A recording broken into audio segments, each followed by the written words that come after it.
Thank you for your kind introduction. I do not know how much I deserve for your whatever kind words, but still, today, on the occasion of International Day of Democracy,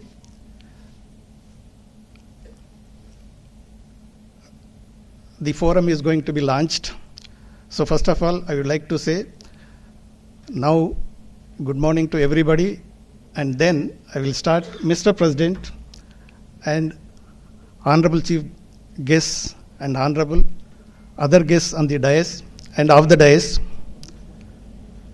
When Mr. President Shyam Mohanji mentioning about is thinking on forming such forum, I also felt so much, having served in various missions abroad, said by everybody, peace of mind is a must for any personality to progress. Then peace in the family, neighborhood, and in the region and the nation, and at the global stage is a must for the human development. So, as Shyam Mohanji mentioned about Dr. B.R. Ambedkar at the end of his welcome address, I would like to start from there. Dr. B.R. Ambedkar mentioned he is the father of the modern democracy in India and architect of the Indian Constitution. He says, Indian democracy is workable. It functions and upholds the unity and integrity of India during peace and during wartime also, which we all witnessed.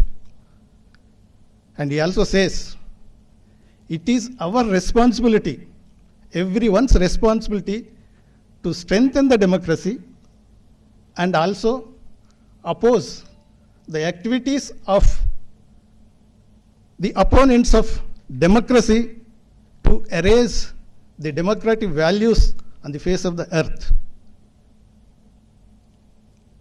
These are his own feelings, and then he also enshrined in the Constitution the democratic values like liberty, equality, fraternity should always be the guiding principles of Indian democracy and democracies all over the world. So when we look at ourselves and our surroundings, where our freedom fighters sacrificed and achieved the independence of the nation and given the most valuable, flexible constitution to guide our government and all the organs of the state, where are we now after 75 years? Apart from political democracy, which we achieved, as Dr. Ambedkar saying,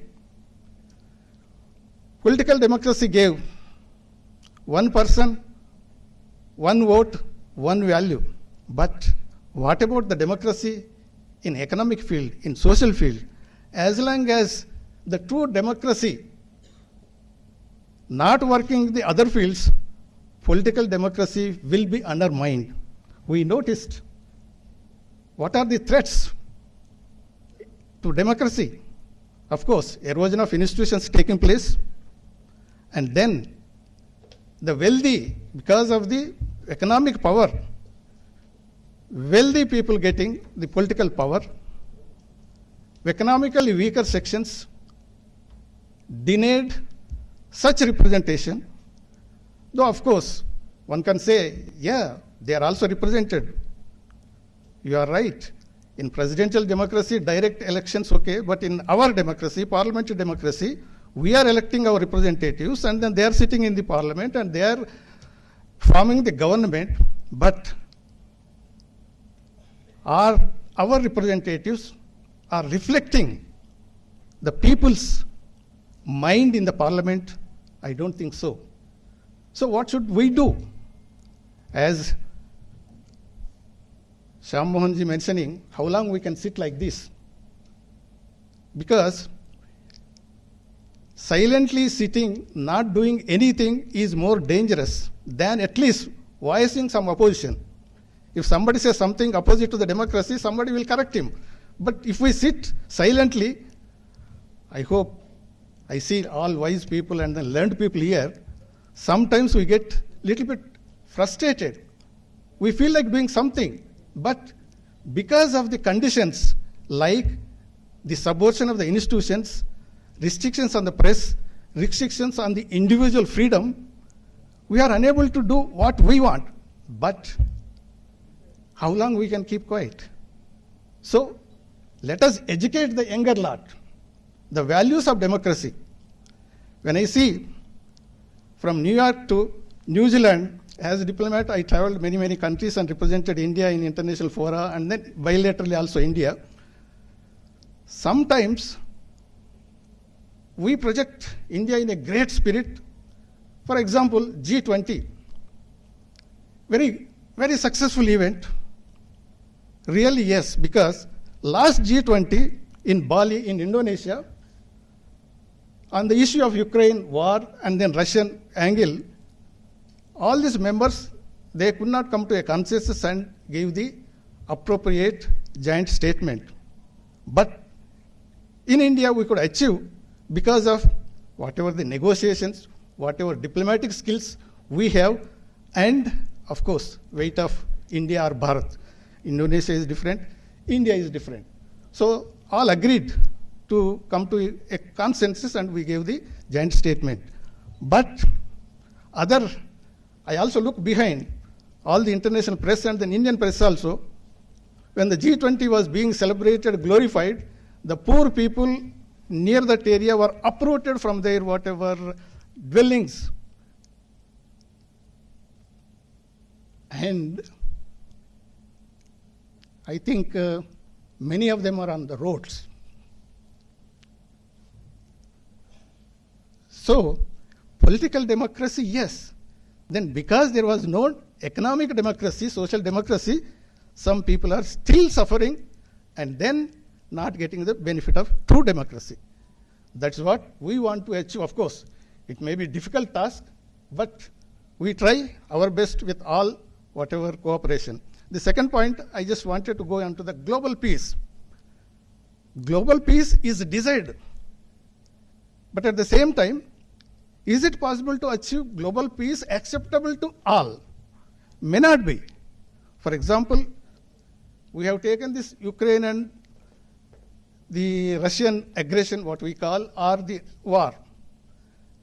The Russian side, Putin saying that NATO coming to our own backyard and threatening us, that is why we have to take certain action. But Ukraine says, you have occupied our whatever it is, then we want to join in NATO, you are obstructing, that is why we are also suffering. But whatever it may be. So peace is at stake. Because of that war, global repercussions. Many people suffered, and particularly the vulnerable sections where they need certain food items, fuel, certain things skyrocketed, sometimes not available. So because of this whatever armed conflicts, nuclear aggressions, and then terrorism, various these things causing disturbances in the world and causing harm to the global peace. Can we do something? That is the question. Yes, as individuals, definitely we will try our best, but most important thing is we have to educate our youngsters and then tell them the values of democracy and then global peace. We hope this forum on this auspicious day being launched will definitely work in the path of the same with all your cooperation. Thank you very much.